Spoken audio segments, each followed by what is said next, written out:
Drama! Oh my goodness. More drama around the Copa del Rey. I love it.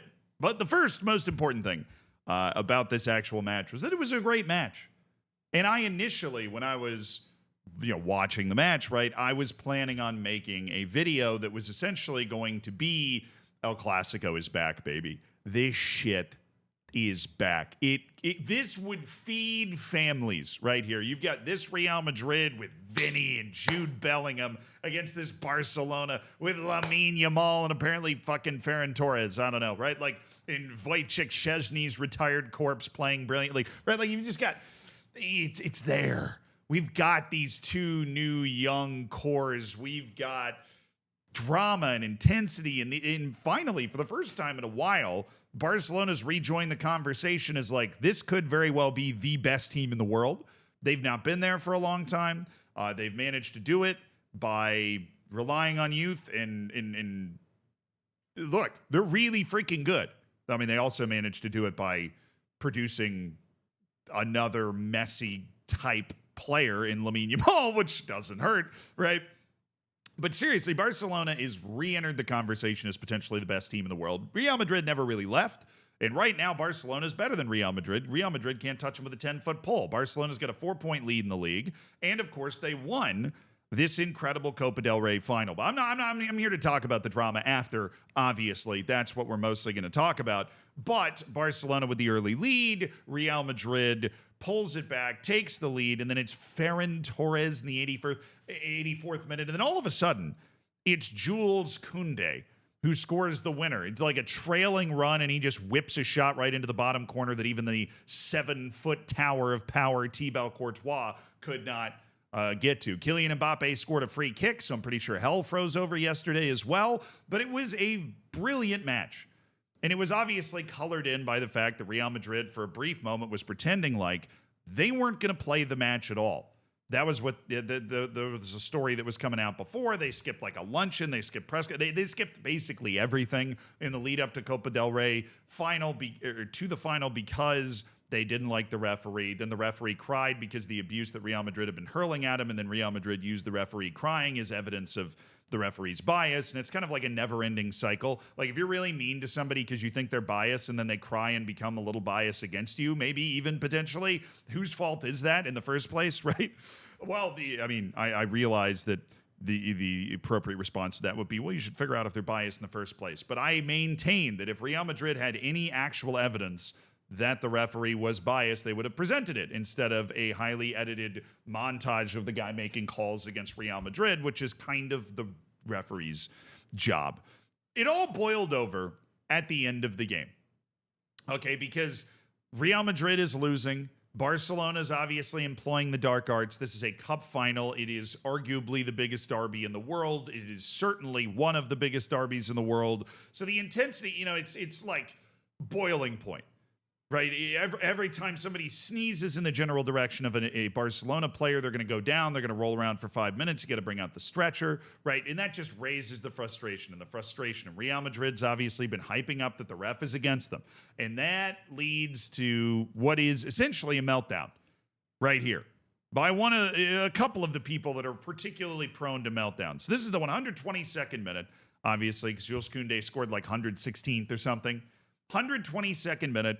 Real Madrid's down 3-2, and the referee basically just calls a free kick, right? He calls a free kick probably 35, 40 yards from goal, but it's a foul on Real Madrid that will, depending on how much extra time is added to the extra time by the referee, essentially end the game. At which point, Antonio Rudiger loses his ever-loving mind. This is Antonio Rudiger. He's going batshit crazy on the bench right now. Vinicius Jr., who I think is skating free in all of this, and honestly, he handled this a lot better than Rudiger or Jude Bellingham. So all the Vinicius Jr.'s the enemy sort of stuff, I get he's still really annoying on the field, but he was by far not the worst culprit of Real Madrid kind of losing their head a little bit, because Rudiger's head loss is generational. You're going to see something at some point in this video. You've got Rudiger being held back by, look at this. He's being held back by 6 guys. And apparently they've actually figured out what he said. He said the phrase is, du Missgeburt,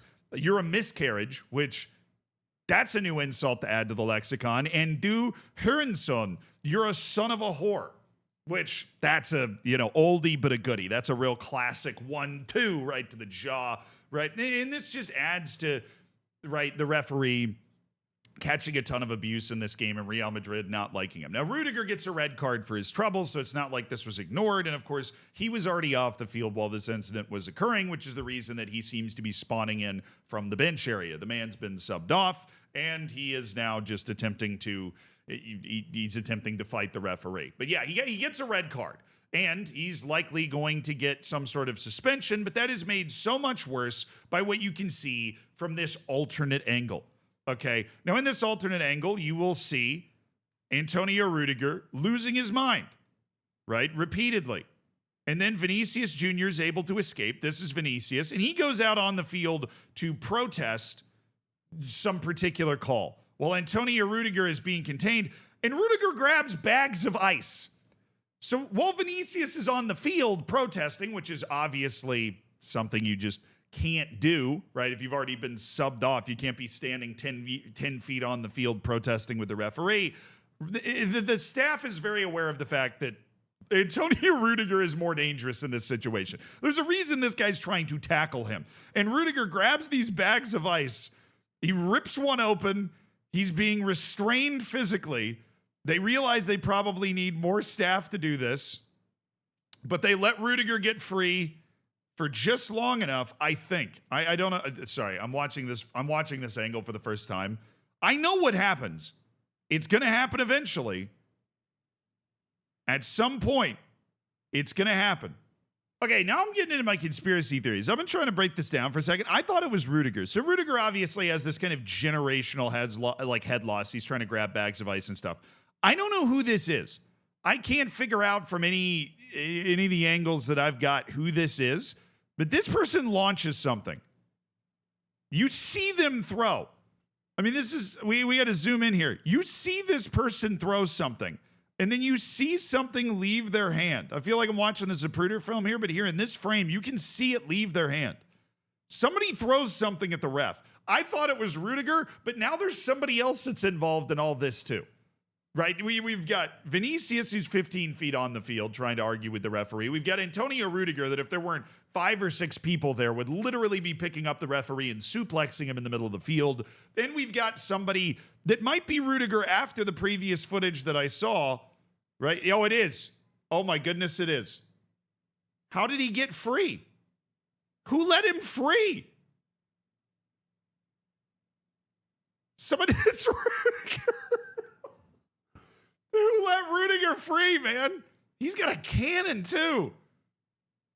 Is that before this? No, seriously, when it, like... I don't know, like, this footage doesn't show it. Rudiger definitely throws something towards the referee. That's what I thought happened. I thought I'd figured that out before, and that's because I'd watched this video, like, yesterday. Okay, Rudiger launches something at the ref. Massive suspension should be incoming. This is absurd. This is just absolutely absurd. And part of me feels like that this is the repercussion of all of the campaign. It's not like the team doesn't believe it either. You know what I mean? Like if you have this level of propaganda against the referee, the team is also going to buy in just that extra 10% that the referee is rigging the match against them, which means when you get a call against you like this, maybe it wasn't a foul on Mbappe, right?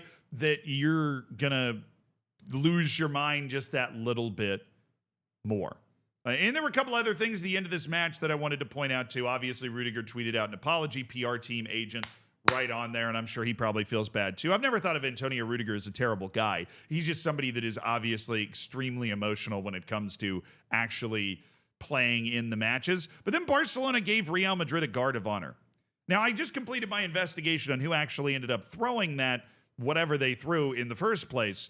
I also don't understand why Barcelona gave Real Madrid a guard of honor, maybe just because it was a big match. And I want to give full credit to Vinicius for actually being very amenable in this guard of honor. While Jude Bellingham has gotten a lot of flack for basically just walking straight through it, I want to be very clear. I don't blame either of them. Like one, Vinicius being very amenable. Two, I don't blame Jude Bellingham. It's not like Jude Bellingham walked through and told people to fuck off. He just didn't feel like he was in a particularly good mood or that he wanted to walk down a row of players from the other team, high-fiving them after a match.